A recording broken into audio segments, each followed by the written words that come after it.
जैसा कि आज हम 75वां गणतंत्र दिवस हम और हमारा पूरा देश आज मना रहा है। आज हमारे देश की राजधानी दिल्ली के कर्तव्य पथ पर भी अनेकता में एकता, विविधता, सैन्य ताकत और संस्कृति और सभ्यता आज हमें नहीं अपितु पूरा वर्ल्ड देख रहा है। जैसा कि हम जानते हैं कि हमारा देश 15 अगस्त 1947 को आज़ाद हो गया था, लेकिन उस समय हमारा संविधान नहीं बना था।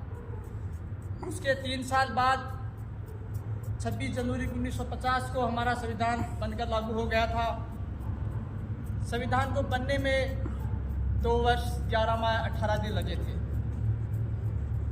इसमें डॉक्टर अंबेडकर व उनके साथ से हमारे डॉक्टर भीमराव अंबेडकर के विचार थे।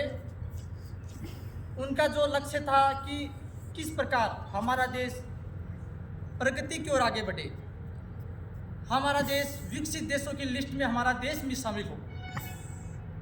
उसके लिए हमें बहुत कार्य करने हैं। सबसे पहली बात आती है शिक्षा की। हमें शिक्षा में बहुत बड़ी क्रांति की आवश्यकता है। इस शिक्षा को सिर्फ पाठ्यक्रम तक सीमित मत रखो। ये एक सोच है।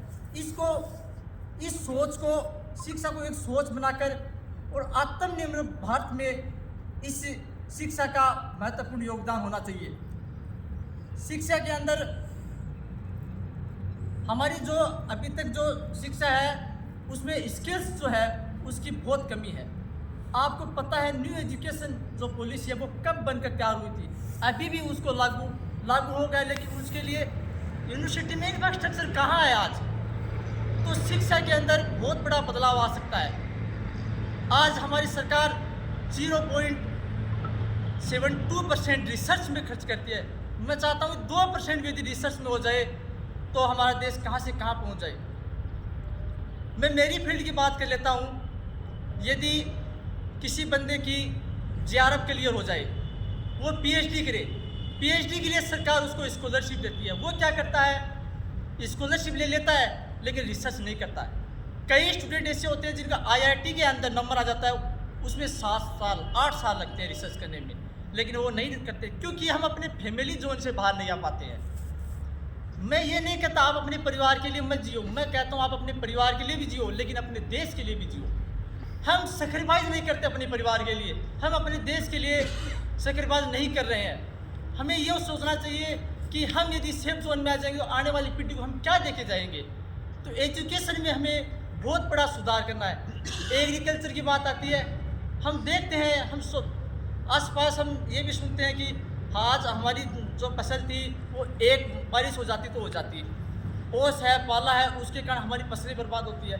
आपके खेतों में कितनी बार कृषि वैज्ञानिक ने आपकी मिट्टी की जांच की है। बहुत बड़ी कृषि के अंदर बहुत बड़ा सुधार आने की आवश्यकता है।